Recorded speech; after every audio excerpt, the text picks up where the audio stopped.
This poem, titled Lamp of the East, was written by the Bengali scholar, author, and poet Rabindranath Tagore, who was from Calcutta, India. He became the first non-European Nobel laureate in 1913.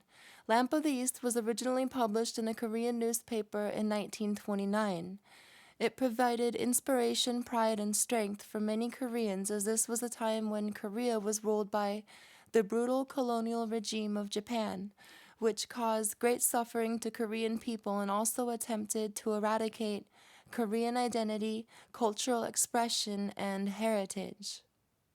Lamp of the East by Rabindranath Tagore.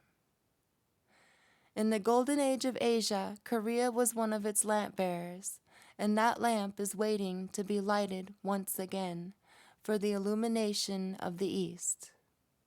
Where the mind is without fear and the head held high, where knowledge is free, where the world has not been broken up into fragments by narrow domestic walls, where words come out from the depth of truth, where tireless striving stretches its arms toward perfection, where the clear stream of reason has not lost its way into the dreary desert sand of dead habit, where the mind is led forward by thee into ever-widening thought and action, into that heaven of freedom, my Father, let my country awake.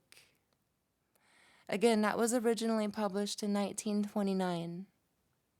After reading this poem, I'd also personally like to say that this is an interesting time in history to reflect on it, particularly in the West or just in this more globalized modern world, because people, especially scholars, are now taking more notice of Korea's widespread influences throughout East Asian history, whether it be in subjects of philosophy and religion or things like pottery or metalworking. Influences and traces of ancient Koreans can be found in the cultures of surrounding countries.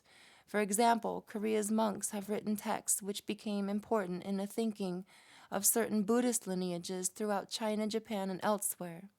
An influential Buddhist writing called The Great Chinese Commentary was really written by a Korean monk, and this writing even became particularly important in the development of Tibetan Buddhism.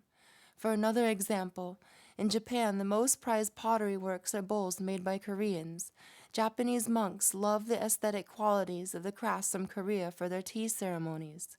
Koreans taught Japanese about pottery and building kilns, and later Japan also kidnapped and enslaved many Korean artisans, who were then made to work for and teach the Japanese.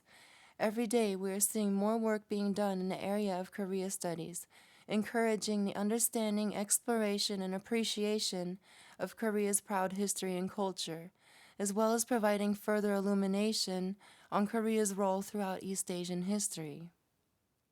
In the golden age of Asia, Korea was one of its lamp bearers, and that lamp is waiting to be lighted once again for the illumination of the East.